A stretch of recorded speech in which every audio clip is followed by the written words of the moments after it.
A gente entrevista agora Jair Bolsonaro, presidente do Brasil entre 2019 e 2022. Muito obrigada por me receber aqui na sede do PL, em Brasília. E eu já começo te perguntando sobre a eleição de Donald Trump. O senhor acompanhou os discursos, o senhor tem acompanhado também, acompanhou a campanha, não pôde ir pessoalmente, mas qual a sua avaliação sobre as medidas e falas iniciais do presidente dos Estados Unidos? Primeiro, por 2 anos, eu fui presidente aqui e Trump lá. Tivemos um excelente relacionamento. Muitas medidas, sinalização da nossa parte, como, por exemplo, isentamos de visto o americano para vir para cá como turista. Ele nos deu a condição de grande aliado extra-OTAN, permitindo que as Forças Armadas adquirissem tecnologia e armamento de forma mais rápida e barata. Ele teve um problema lá com etanol, muito longa história, de milho, pediu um socorro nosso, resolvi. Depois tive um problema com aço com ele, resolveu também. E conversamos muito particularmente, né? Uma das conversas que mais acalorada era sobre como resolver a questão da Venezuela. Bem, ficou para trás, pandemia, a não reeleição dele, e depois, agora, torci muito pela eleição dele. Estive por 3 meses nos Estados Unidos, né?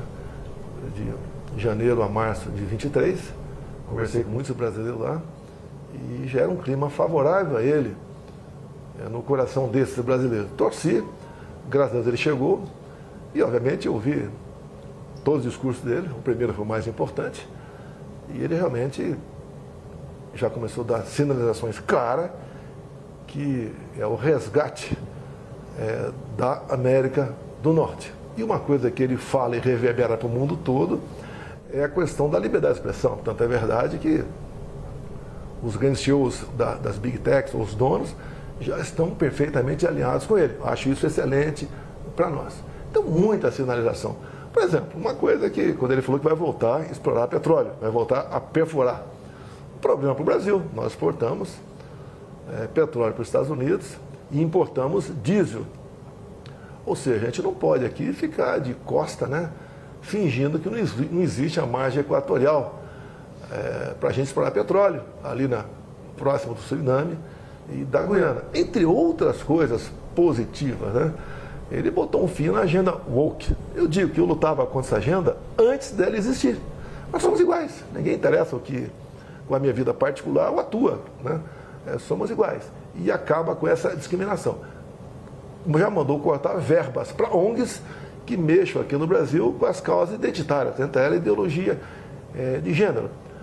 Agora, realmente, né, é um discurso de se colocando no lugar dele, de se orgulhar.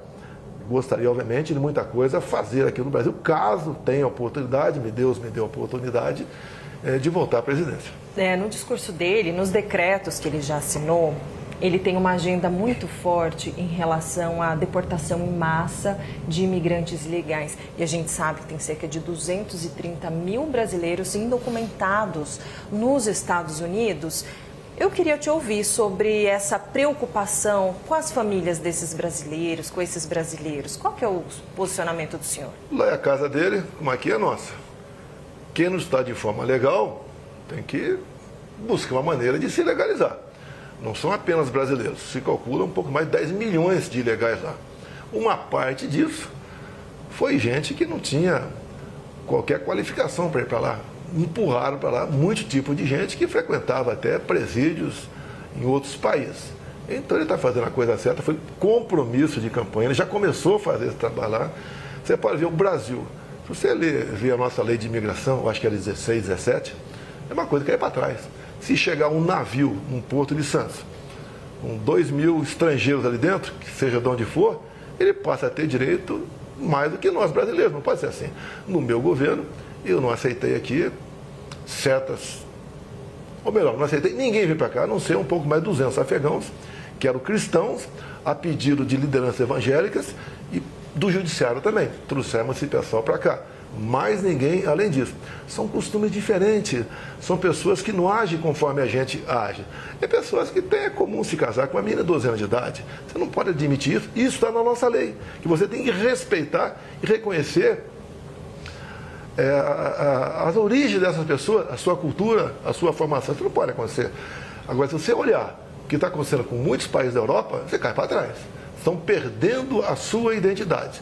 Alguns achavam que essas pessoas iam chegar lá e ser grato àquele país, muito pelo contrário. Estão com uma agenda própria, cuidando de si e trabalhando para que esse novo pedaço de terra seja semelhante ao que eles ocupavam anteriormente. Então, a Trump não mentiu e está fazendo a coisa certa. Nós não temos esse problema aqui. E eu acho que ele está fazendo o que prometeu e no lugar dele faria a mesma coisa.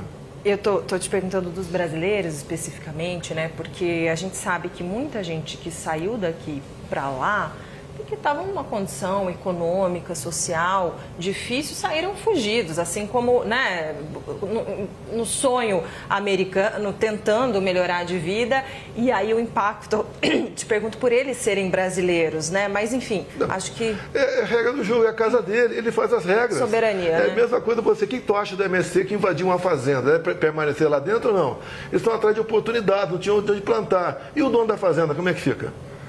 Então tem que ser dessa maneira, pô. Quem quer ir para lá, busque uma maneira legal de ir para lá, como temos muitos brasileiros de forma legal. Ó. E eu conversando com esses brasileiros lá atrás, eles eram também favoráveis a não deixar aquela fronteira aberta, em especial que o Biden deixou com o México. Olha, eu apurei e publiquei na CNN um movimento, né, que começou de aliados do senhor para pedir junto ao governo Trump algum tipo de resposta e para caçar o visto do ministro Alexandre de Moraes, o visto americano dele, de familiares dele. Queria saber qual a sua avaliação sobre essa medida.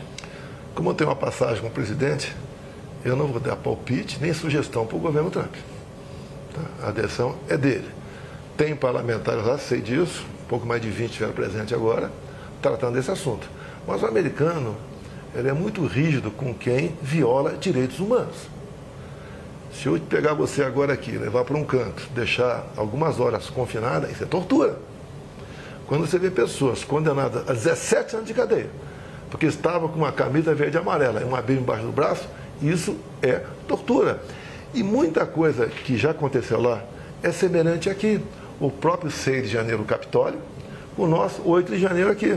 Lá no primeiro dia, um dos decretos foi anistiar em torno de 1.500 pessoas. Aqui eu espero que não precise chegar um presidente de direita para fazer isso, que o Congresso resolva esse problema agora.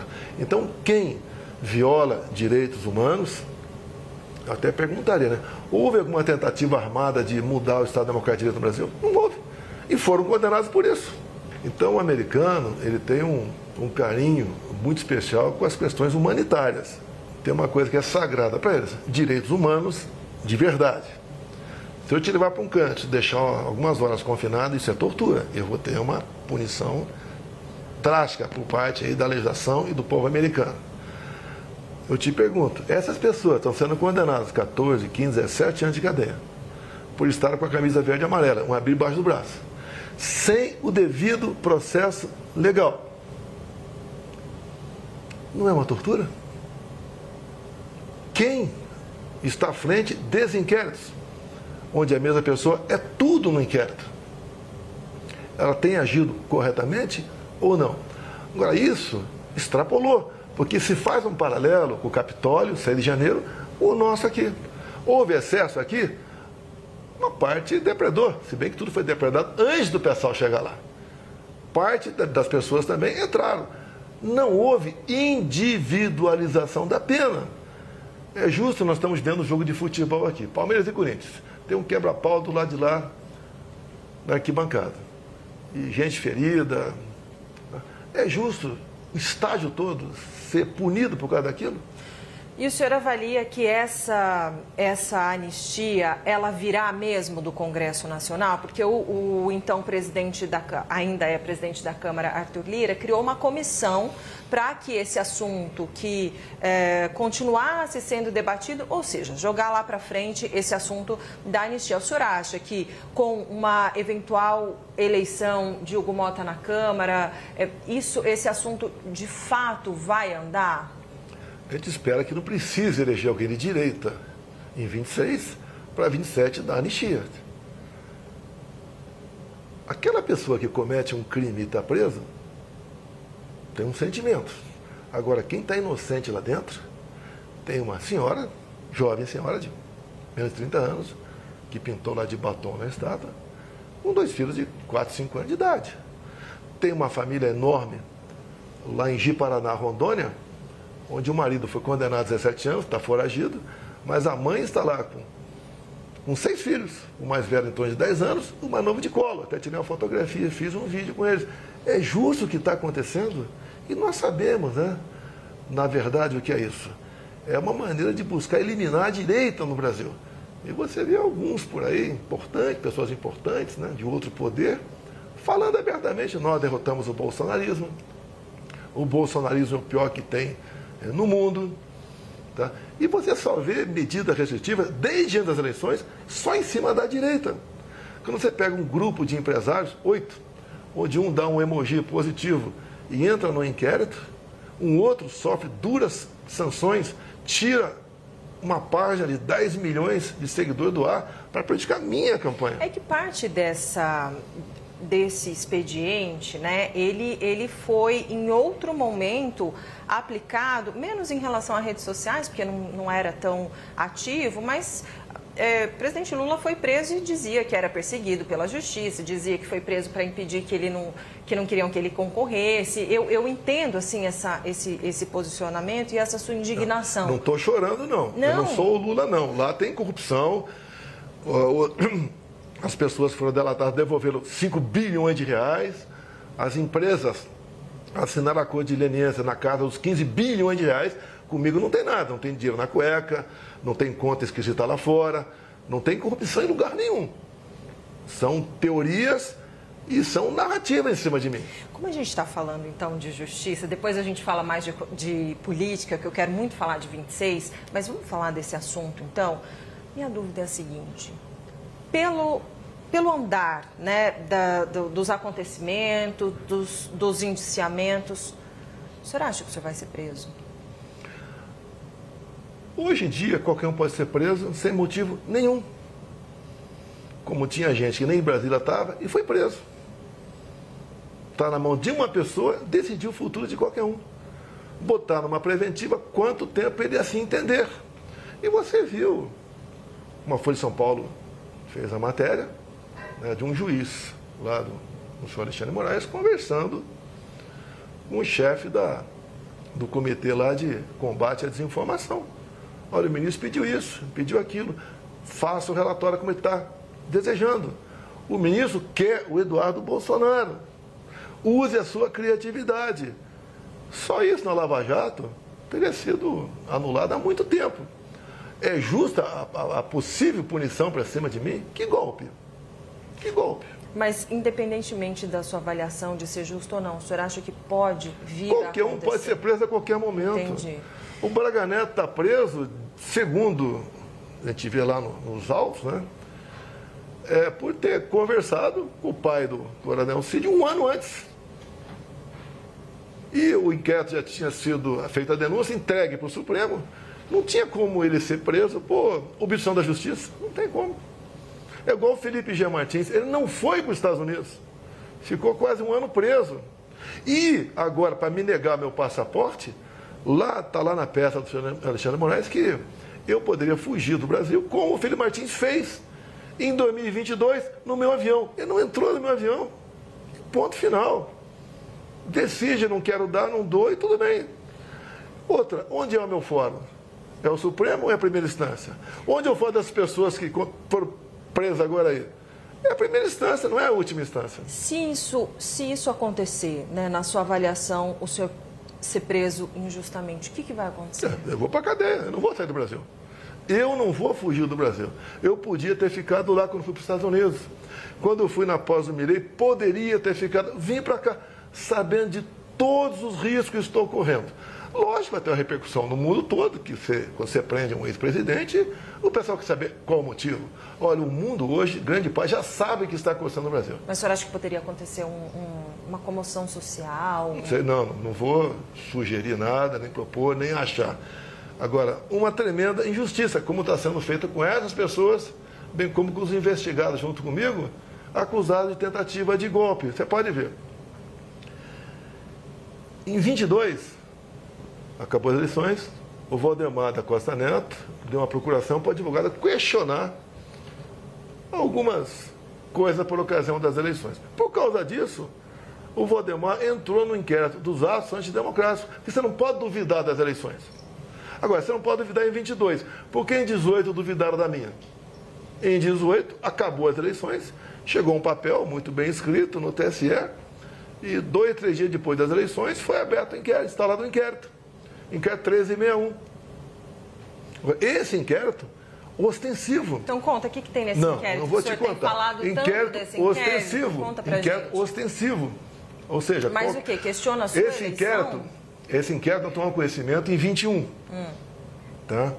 E tomamos conhecimento como? Por ocasião de uma proposta de emenda à Constituição da deputada Bia Kicis, o voto impresso. Alguém levantou esse inquérito por unanimidade. Os parlamentares votaram para ir junto à PF e conseguir esse inquérito. O inquérito chegou. Ostensivo, todo mundo teve acesso. Eu tive acesso. E quando eu mostrei esse inquérito para os embaixadores, no dia seguinte, alguém no TSE classificou esse inquérito como confidencial. Ou seja, nós temos aqui as apurações, tudo é secreto. Meu advogado não tem acesso ainda à tal da minuta de golpe. Não teve acesso ainda à delação que está lá. Ninguém tem acesso. É porque ainda está... Não, mas se ainda está, por que a denúncia? 2 anos conseguiu levantar quem estaria na frente desse terrível golpe, que outro dia um colega de Israel até me disse, né? Que golpe é esse no Brasil que o Mossad não ficou sabendo? Uma piada. Que golpe é esse que me acusam, né? De eu estar lá em Orlando, da Disney, com o Mickey, o Pateta e o Pato Donald, programando um golpe aqui no Brasil. A PF chegou ao ponto de dizer que eu transferi meu dinheiro para os Estados Unidos, mais ou menos 800 mil reais, que eu transformei em dólar, para dar um golpe. Você vai dar um golpe com 800 mil reais? É que seria, pelo amor de Deus, seria para o senhor se manter lá enquanto o golpe estaria. Se alguém quiser dar um golpe, ele iria para qualquer outro. Que PF mequetrefe é essa, hein? Dos Estados Unidos? É o último país para você fazer um ato como esse.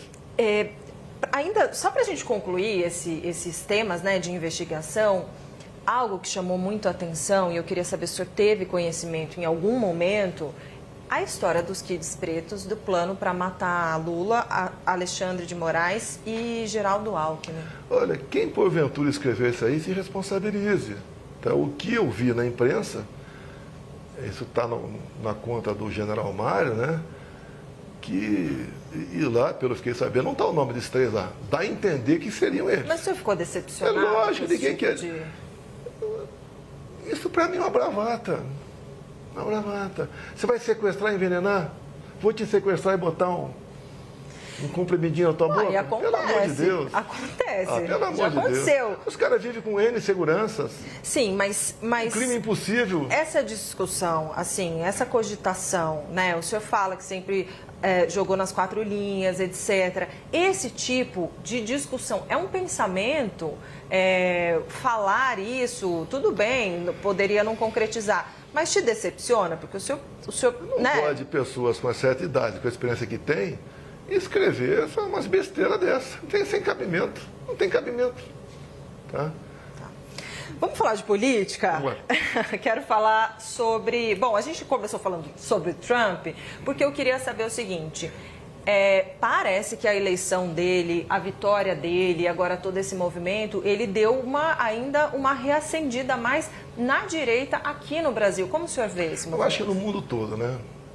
O meu filho Eduardo, que me representa realmente, representava e agora me representa também em muitos eventos fora do Brasil, vai retornar. Eu vou conversar com ele para tomar pé do que realmente tem para o Brasil. Eu acho que de imediato nós aqui vamos conseguir a liberdade de expressão de verdade. O Trump mesmo diz... De que maneira ele mas as Big Techs não vão ter mais chegadores. Tá? Vão ser notas da comunidade. Aqui mesmo, tá? Que aconteceu com o X, até durante as minhas eleições. O TSE determinava que essas Big Techs aí cancelassem, né? Desmonetizassem páginas, derrubassem as páginas. Isso não vai acontecer mais. Até essa própria reunião ontem aqui na AGU. Da AGU, os caras não foram, pô. Você está ignorando, pô. A gente vai fazer o quê? Vai fazer o que fizeram com o X, 30 dias afastado? Vamos fazer com essas plataformas todas? Tirar o WhatsApp Como é que fica o Brasil? Como é que fica o Brasil? Tá, vamos voltar à idade da pedra? Vai ser sinal de fumaça, tambor? Se bem que isso é o interesse, também entender, o atual governo aqui está aí. Mas o senhor também o senhor continua sendo uma pessoa que defende muito a soberania do Brasil, né? O senhor, como patriota, defende muito a soberania do Brasil. Também, a gente tem leis aqui, não é? Tem lei para vocês. Para quem está lá em cima não tem lei, não. Faz o que bem entende. A questão da legislação, eles nos respeitam, nós temos que respeitá-los também. Quando o Brasil, via Lula, por exemplo, não reconhece o Hamas como um grupo terrorista, que podemos pensar disso? Quando o Lula reconhece o argumento do Lula legitimidade é porque a ONU não reconhece, nas eleições, né, venezuelanas, você quer que o pessoal de lá pense o que de nós aqui? O Brasil já perdeu a confiança do mundo. Tá? Esse é um grande problema para todos nós. Tem muita gente falando assim, olha, com a eleição de Trump, ele vai poder pressionar de alguma maneira para que algumas coisas como essa, né, que o senhor disse, da liberdade de expressão, ou, né, de uma liberdade maior das big techs poderem agir diferentemente da nossa legislação. Gostaria de entender, assim, de que maneira o senhor acha que realmente pode inspirar, ou ele próprio, de alguma maneira, influenciar a política ou alguma medida por aqui? Olha, eu tenho alguma liberdade com ele. Quem tem muita liberdade é o Eduardo. Mas nós sabemos o nosso local, né? Nosso lugar. Ele, praticamente sem decreto, achei, a maioria que interessava, alguns interessavam para nós, achei excepcionais. Tem a ver, vai ter reflexo na economia aqui no Brasil. Não há dúvida no tocante a isso aí. Eu jamais vou pedir sanções contra o meu país.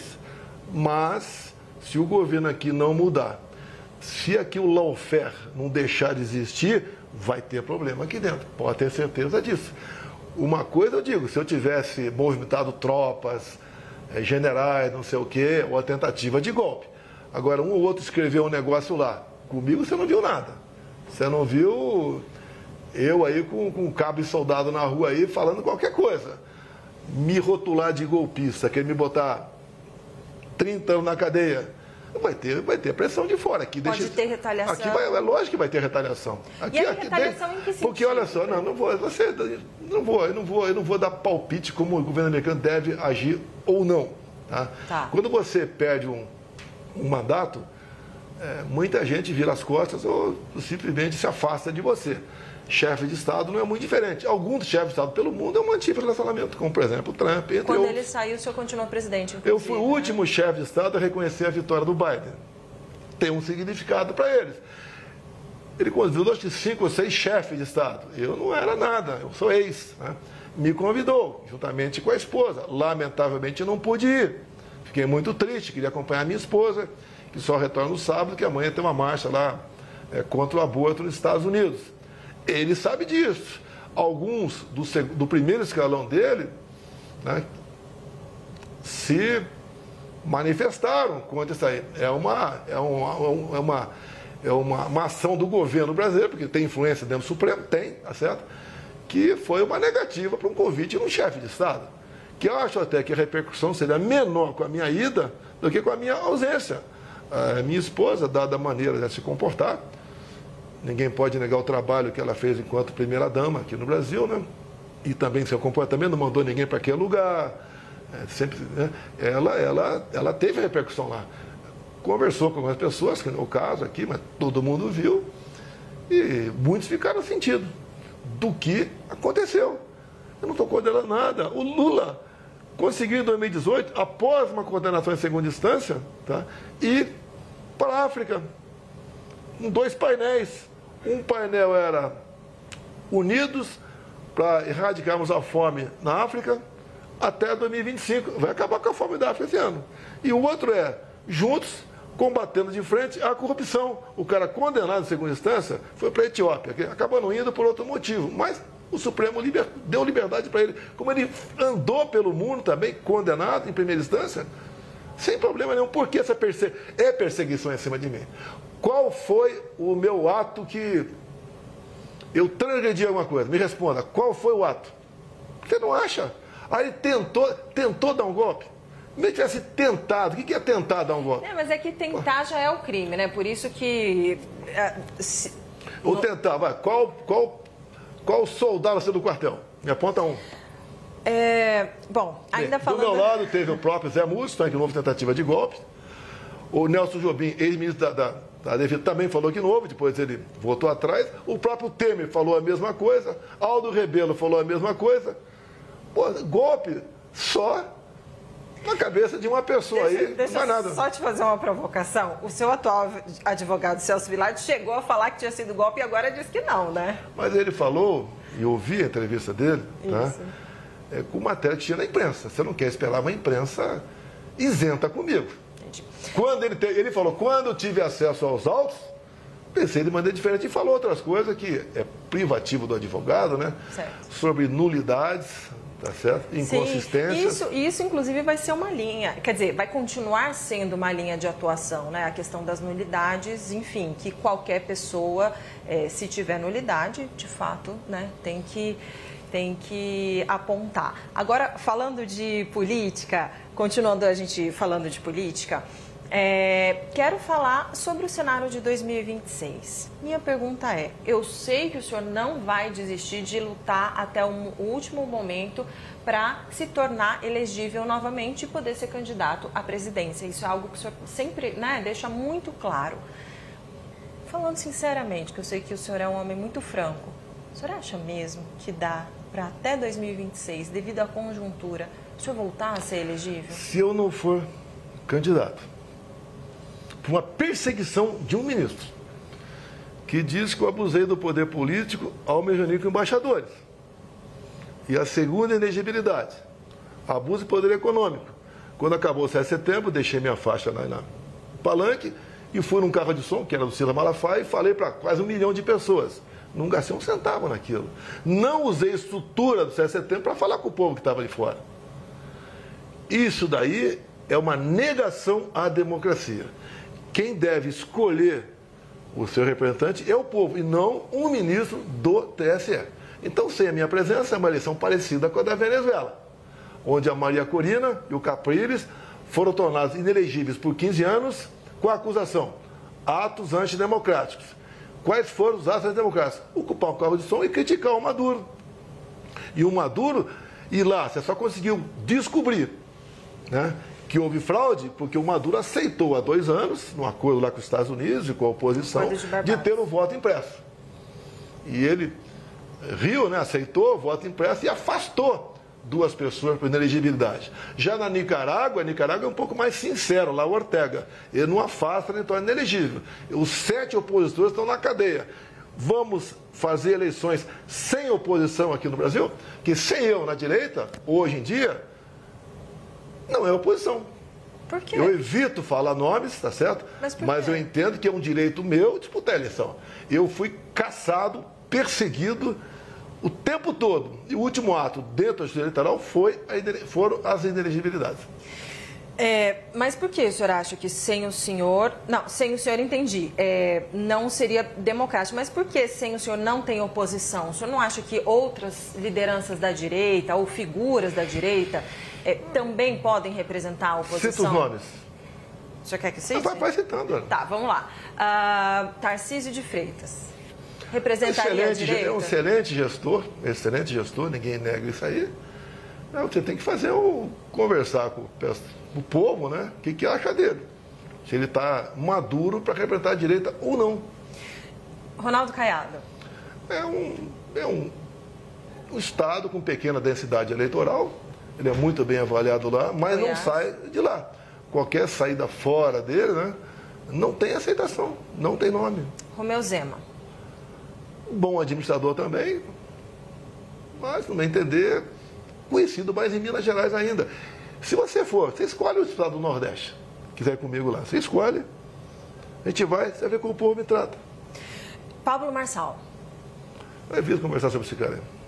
Por quê? O cara está fora do Pará, não conversa com esse cara. Não. As medidas dele, eu não gosto do Boulos, mas aquele negócio do atestado falso, essa fake dele agora de conversar com o Trump e tinha sido um tempo atrás. Então você tem que ter autenticidade, transmitir realmente confiança à população. Então eu não vou discutir o Paulo Marçal, deixa ele para lá.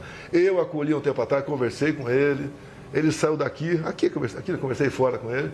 Aí chegou na Câmara, mostrou a medalha, que tinha dado a medalha para ele, que eu estivesse apoiando ele para a Prefeitura de São Paulo. Não dá para conversar com uma pessoa que conversa contigo aqui, lá fora fala outra completamente diferente, né?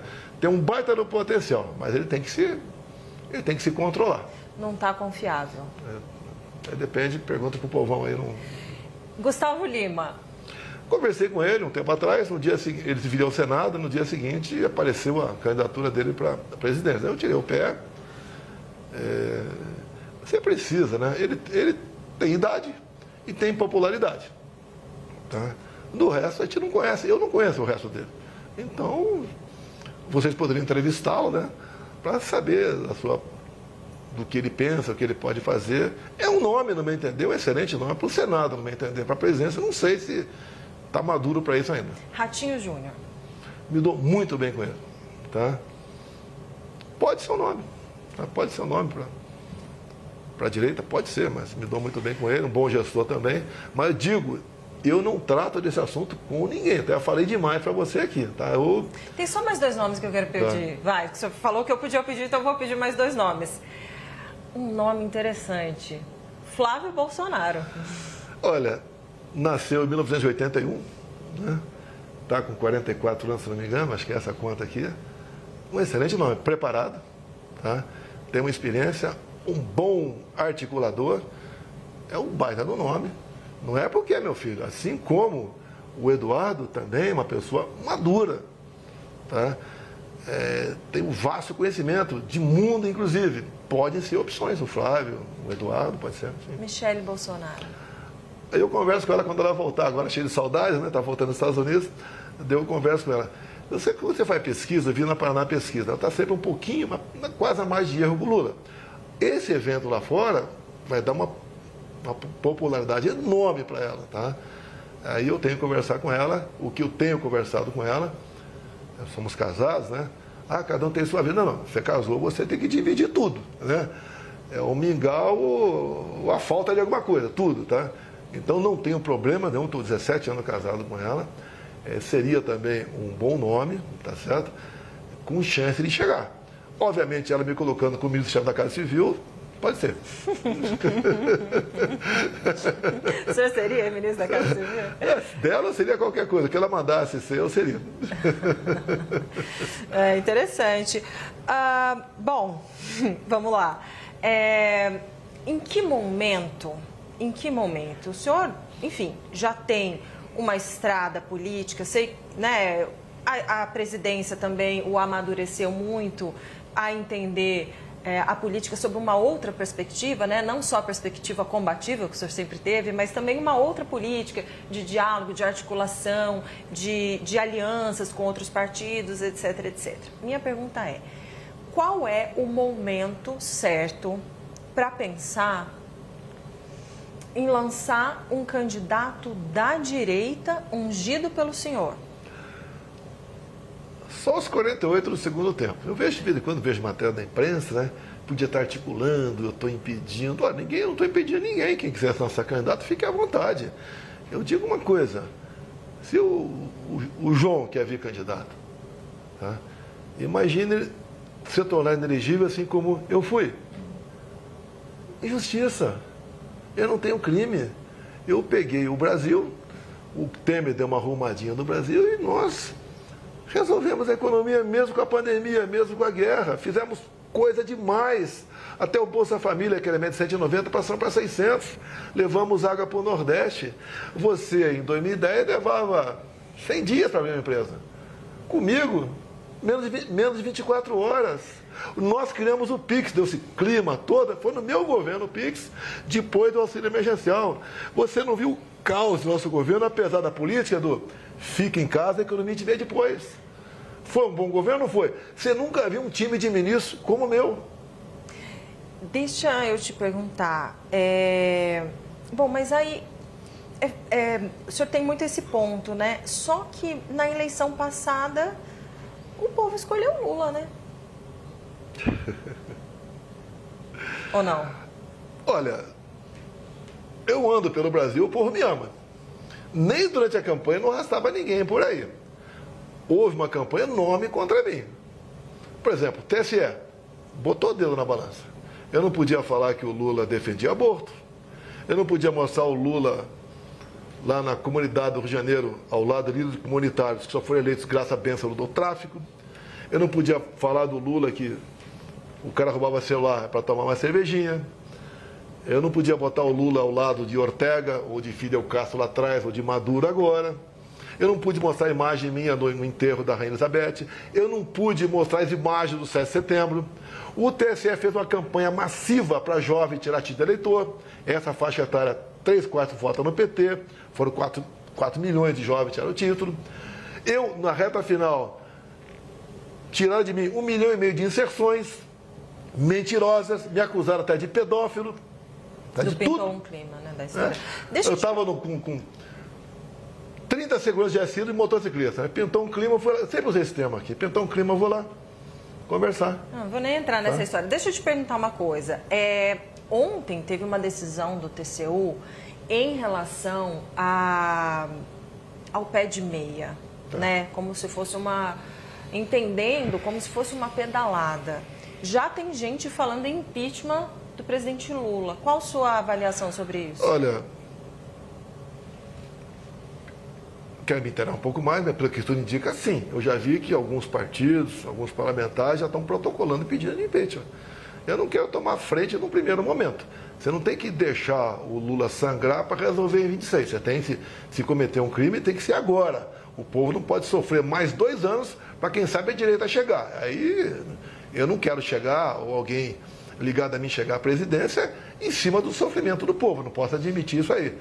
Voltando à inelegibilidade. Por que a Dilma foi cassada e continua elegível? Por que o Lula foi tirado da cadeia, anulado tudo lá, não sei o que lá, elegível? Por que eu fui inelegível? Qual foi meu crime? Voltando então de novo, o senhor puxa daqui, eu puxo daqui. Voltando então para a questão do impeachment, o senhor falou, né? Preciso me inteirar, num primeiro momento não quero encabeçar, mas o senhor teme, de alguma maneira, quando o senhor se inteirar, achar que de fato houve crime de responsabilidade? Se pintar um clima, estão na rua para impeachment. Só isso. Ponto final. Não pode um presidente ser responsável fazendo um programa desse às vésperas das eleições municipais. Imagina se fosse eu. Tá? Vamos falar um pouquinho sobre presidência da Câmara e do Senado, porque já, no dia 1º de fevereiro, haverá haverá a eleição, né, para as presidências das duas casas, e a gente sabe o quanto é importante, né, para a política, para tudo, a presidência das duas casas. Parece que o cenário está resolvido. Sei que o senhor já explicou isso muitas vezes, mas qual é a expectativa do senhor, né, enquanto uma grande liderança da direita, em relação, vamos começar por Hugo Mota, a possível eleição de Hugo Mota à presidência da Câmara? O que o senhor espera dele? O senhor conversou com ele, Deixa eu falar uma verdade, primeiro sobre Arthur Lira. Ele foi um grande aliado meu. Momento difícil no Brasil. Se não fosse o apoio do Arthur Lira, nós não teríamos, por exemplo, zerado os impostos federais dos combustíveis. Não teríamos botado um teto no ICMS dos combustíveis, entre outras coisas. Então, o Lira foi um grande aliado nosso nessa política. Nós reduzimos brutalmente a carga tributária e passamos a arrecadar mais. O Lira, obviamente, quer fazer seu sucessor. Conversei com ele. E ele é um grande articulador e ninguém pode negar isso aí. Conversei com o Tineu Cortez, com o Rogério Marinho, com mais outros parlamentares. E a ideia foi seguir com o candidato Hugo Mota do Lira. Está tudo resolvido até o momento. O senhor conversou com o Hugo já? Já conversei com ele também. O que nós queremos dele? Alguns falam, querem isso, aquilo. Nós queremos que, se chegar um pedido de urgência para anistia, que ele bote em votação e, uma vez aprovado, bote em pauta. Só isso. Siga o regimento. Isso foi ele topou. Acertado com os dois. Tá. Lá no Senado. Está decidida a eleição do Alcolumbre. Eu sou apaixonado pelo Alcolumbre. Não sou apaixonado por ele. Tenho um relacionamento com ele. Tal pessoa é melhor. Pode até ser. Mas está decidida a eleição lá. E o que acontece? Nós tivemos candidato em 23. Perdemos. Rogério Marinho. Então, não temos nenhuma comissão, não podemos convocar nenhum ministro, nada, e não temos mesa. Se nós repetirmos aqui essa tentativa, vão ficar mais 2 anos como zumbis dentro da Câmara. E mais ainda, quando você não pega um cargo na mesa, não, a vice-presidência, a secretaria, outro partido vai pegar, vai se fortalecer contra a gente. Do Senado, o senhor espera o quê? A mesma coisa da Câmara, junto ao Davi Alcolumbre. Botar pautas em votação. Cumprindo as exigências regimentais, não nos deixe de lado. É isso que nós queremos. Olha, eu quero te agradecer imensamente por esse papo. Acho que passamos por vários assuntos, né? Te agradecer. Só uma última pergunta. Quero saber da sua saúde, como é que tá? Eu estou com 69 anos, fazendo 70 daqui a 2 meses. A facada eu sobrevivi por milagre. Furou a mesentérica, tá? Já tive 4 obstruções aqui intestinais, mas me considero bem, tá? Apesar da idade. É meu passado de atleta, já ouviu falar isso aí, né? Por causa da pandemia lá, né? É meu passado de atleta. E estou com gás, tá? Para continuar aqui achando a maneira do nosso país se libertar do comunismo, do socialismo, da corrupção, de tudo que tem de ruim aí. Não dá para imaginar um país tão rico como o nosso, o povo viver de forma pobre, não dá para admitir. Tem que mudar isso aí. Obviamente, eu sei que é muito difícil, mas se eu conseguir voltar a ser elegível, eu me elejo. Mas o senhor falava que sentar na cadeira era dor de cabeça, era uma tortura, o senhor quer voltar? Pretendo, porque eu não tenho obsessão pelo poder, eu tenho uma paixão pelo meu Brasil. E sei como fazer a coisa melhor agora, o que eu acho que poucos fariam ou teriam a coragem de fazer.